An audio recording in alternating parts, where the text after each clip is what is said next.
Alright, what's going on, guys? Trev back again, here to bring you another video. This one's going to be doing your daily Walking Dead video for today, leading up to the start for The Walking Dead Season 8. In this one, we're going to give our thoughts on a prediction, so to speak, or a theory, that Morgan may get the Season 8 death equivalent of the comic book series version of Nicholas. And spoiler warning for this one, if you guys are not caught up for Walking Dead TV series as well as Walking Dead comic book series, if you don't want to know the events. But at this point, pretty much everybody who's into the Walking Dead comics will have read All Out War Part 1 and Part 2. So this one was sent in by BIGBROBILI as well as some others, including DragonHunter1. And I apologize to anybody else who's said this. I've heard it a number of times. Decided let's do a whole video on it. Let's give our thoughts on it, and then we'll do some more of your guys' questions afterwards. So this comes from All Out War Part 2, which will definitely be adapted this season. So we're definitely going to see, a good portion of these events remixed, changed around, included in some capacity. Now, for the TV series version, Nicholas is already dead. So Nicholas died in the thank you incident with Glenn in season 6 there.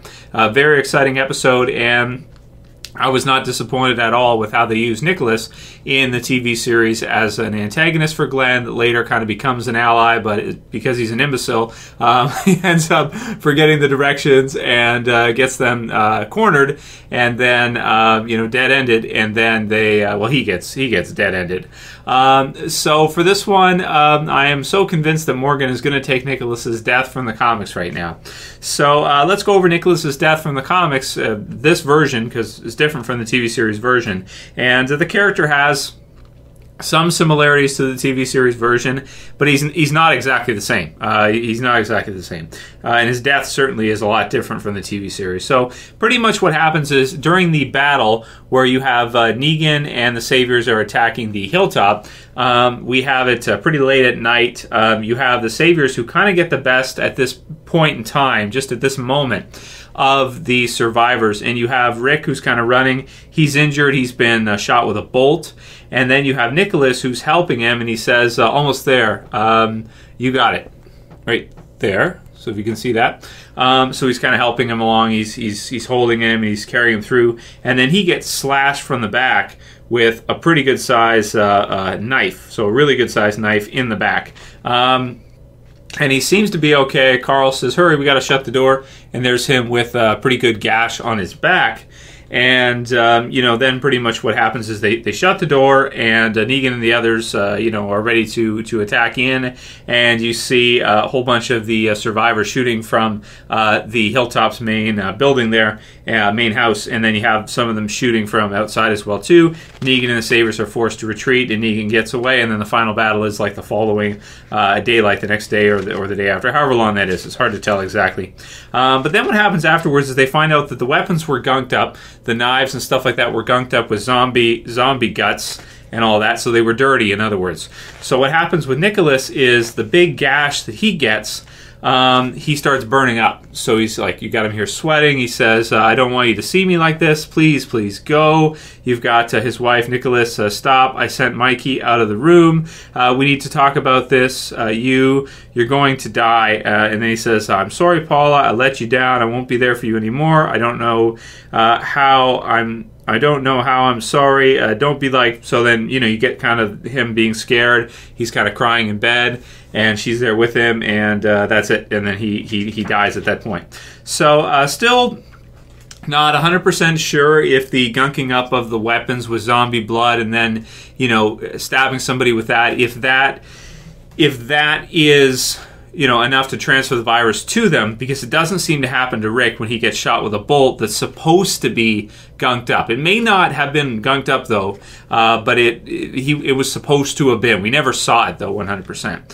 So that's still something that hopefully the TV series can clarify, because the comic series, we never really knew that. But either way, whether it's because of the zombie blood or because the blood, the gash is so big on his back, and maybe they weren't able to clean it in time, maybe he bled out, this kind of thing. It looks like he's burning up, maybe an infection, maybe if it got, infected because it was dirty, and the walkers are so full of decay that in a way it kind of burns people out and kills them anyway, because they're so nasty and dirty and vile. It's like going to give somebody whatever the hell, whatever kind of disease they're going to get from getting gashed like that badly, because he gets cut. It looks pretty deep on the back, like straight across, and You know, so he does end up dying from that. So for this one, I really like this theory from both of you guys and everybody else who's kind of brought it up, because this would be a very kind of climactic battle in the series, and a point where it looks like Negan is going to win, and Nicholas is helping Rick get away. So Rick is injured. He's helping him get out of there. So I could definitely see the television series Morgan being the character to grab Rick and help him get out of there at the last minute and get himself injured, you know, saving Rick, in other words. So him being kind of Rick's, you know, one of his right-hand men, so to speak, just like Daryl, and helping him get away from Negan the other, saving his life by giving up by getting, you know, stabbed and gashed and then ended up dying afterwards, which could be a very, very sad death, which in the comics it's pretty sad, but we never really felt that close to Nicholas. We never liked Nicholas, you know, that much in the comics. Maybe a little bit, but not that much. But for Morgan, to see, like, Morgan burning up and to see him, you know, losing his life, and I don't know who you would put as the female there for him.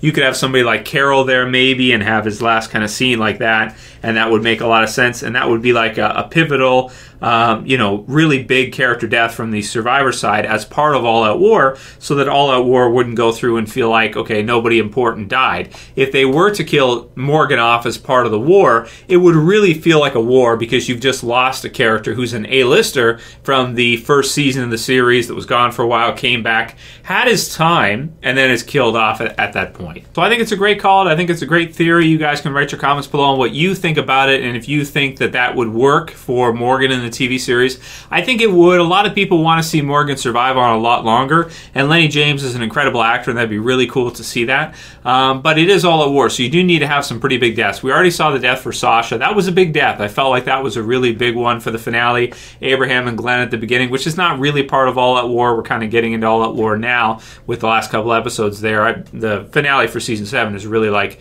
I guess, the kickoff for it, so to speak. But really like the theory. I think it makes a lot of sense. They could use somebody else instead. It doesn't necessarily have to be Morgan, but I can just really picture, I can really envision Morgan helping Rick survive, like saving his life and giving up his own. That would have Morgan go out like a hero, and, you know, sooner or later in The Walking Dead, pretty much everybody's going to die. So it's almost a matter of in what way do they go out. And for Morgan, I think that would be a great way for him to go out, and he's had lots of time in the show as well too. So we'll have to see. But then again, you know, it is kind of cool to have him be an actor and a character that can hold down a whole episode. You know, he is somebody where, if you look at I believe it's episode 13 this season. It might be I think it's 13. It might be 14. But that episode where you see Morgan kill Richard and that kind of stuff. Man, that was just, that was so awesome. You know, that was really, really well done, and such a great episode. And a lot of that has to do, I think, with the fact that Lenny James is such an incredible actor and a great talent. They've kept him on longer, of course. In the comics, Morgan was already dead at this point, but the TV series version of Morgan is quite a bit different, and I feel like a lot better than the comic series version. And Lenny James is responsible for that. I think if it wasn't for Lenny James, Morgan would not be that awesome. So I'm kind of saddened by the theory, but if it is true and it is correct, this is a prediction video. This is not really spoilers because for the TV series, because we could be totally wrong. It could be somebody else entirely. We'll see. It could even be like somebody not as important, but I think using it for someone like Morgan would make sense, and it would make All Out War Part 2 really like fit and have that battle be meaningful and memorable. Yeah, so write your comments below. Let me know what you guys think. We'll do a few more questions for today. Robert Collins-LaPointe says, Trev, you aren't allowed to leave that seat, man. Got me itching during my break at work, LOL. So he doesn't want me to miss a day of videos and that. And, and I wanted to include that in here just to say, I thank you guys for watching every day. I appreciate you guys' support and watching all the videos on a daily basis when I release them. Yeah, this is just kind of like the time of the year where Fear's not quite on yet. Game of Thrones hasn't started yet. So I may not have a new video for you guys absolutely every day. I try, but it depends on how much there is to talk about, and if we have a good idea like this one for today's video, like a theory or prediction or something, or a review or something to do. So keep sending me your question, guys, and any video suggestions you have, send them to me. I'd love to, produce for you guys every single day. I enjoy it as well too. It's a lot of fun for me to do it as well. but it's hard because, you know, we don't always have that much to go over. So, but thank you guys for watching, and keep sending me your questions and everything, and I'll try to do as many as I can. I can't promise every day though, because I just simply run out of ideas for videos. This is just what happens every year around this time. But I still produce. I still find that we do at least probably 4 or 5 videos a week for Walking Dead, that kind of deal, or Walking Dead related stuff. Could be comics and Fear and stuff like that. Torridd says, which Fear the Walking Dead character do you think would work best or would mesh best with the Walking Dead survivors? So who from Fear would fit into the main group best? And again, you guys write your comments below on who you think would fit in best to the main group. I would go with, like, I think Nicholas is a lot like Daryl in a lot of ways. He's more unstable than Daryl though, and you'd have to have somebody kind of watch him, like oversee him and make sure he doesn't do anything crazy. But he's a cool character that can kind of go out and go on runs and go kind of undercover and do stuff like that, which would be really good for reconnaissance, and the group could use somebody like that against you know, a group like the Saviors or any villain they meet, Whisperers or whoever. He would be really, really good. He'd also fit in with the Whisperers as well too, perfectly, right? He could even be like a leader, since he's he'd be so practiced at that point. He's done it so many times. Madison, I don't think would fit so well, because she might be mistrusting and she might try to kill Rick or kill one of the others, and I don't think that would work out. I do not think the Fear the Walking Dead group could take out the Walking Dead group if you're going, you know, 1 versus 1, so to speak, like this group versus that group. I don't see that working in the Fear group favor at all. Travis is a good character. I think somebody like Travis could do really well with Rick and the others. Alicia, yeah, she'd do fine, you know, because she kind of, you know, she does what she's supposed to do, knows her role, that kind of thing. And it doesn't say too much, that's about right. It doesn't say too much, so she'd be fine. Some of the other, Strand would do really good. So lots of the Fear characters could do good, but some of them, I just can't see them working well. Like Madison with the main group, I just can't see them all jiving together. Rick would end up exiling her, no, probably killing her or something. Swagmaster 2000 says, Trev, my question is, will we continue to see the Walking Dead Easter eggs throughout Fear the Walking Dead, do you think? Similar to where we saw Breaking Bad Easter eggs on Better Call Saul. Well, yeah, I think something like that.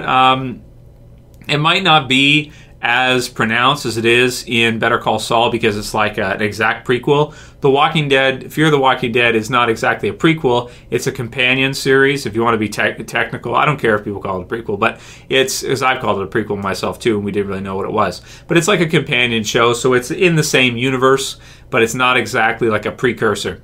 I think they will include a lot of Easter eggs for viewers, and I think what they're doing is they're kind of traversing the same type of story, so to speak, or the same kind of layout as The Walking Dead did, where you have, like, you know, you have the prison, you have, you know, different, like kind of the way the seasons go through. The way I'm seeing it right now, the way the seasons are going through, I'm kind of thinking like it'll probably follow some kind of similar format to the original series and how that worked out. For example, instead of the prison, they'll probably find another spot where they can stay for a while. If you look at season 2 with Celia and the zombies and her keeping them alive, very similar to Herschel and that kind of stuff, and them having to leave. But they deal with the situations differently, and it's a different environment. But I do feel like they're going to have some kind of similarity in some way to the way The Walking Dead kind of went through. We'll see a lot of things that are similar to The Walking Dead. Maybe we'll get a big villain this year for season 3, because that's what The Walking Dead did with the governor at this time. So yeah, that'll be it for today's Q&A, guys. Let me know what you think about all those questions, specifically the theory about Morgan's death this season. And if you don't think it'd be Morgan, who else do you think it could be that would fit in there that you think could make sense for them to kill off this season instead? If you like this video, please don't forget, thumb it up below. You can share, you can favorite, and if you're new and you want to subscribe, please, bottom left, subscribe. Appreciate it, guys. Thanks for all your support. Thanks for watching, guys. We'll see you again soon. As always, it's Trev. I'm saying peace. Later, guys. See ya.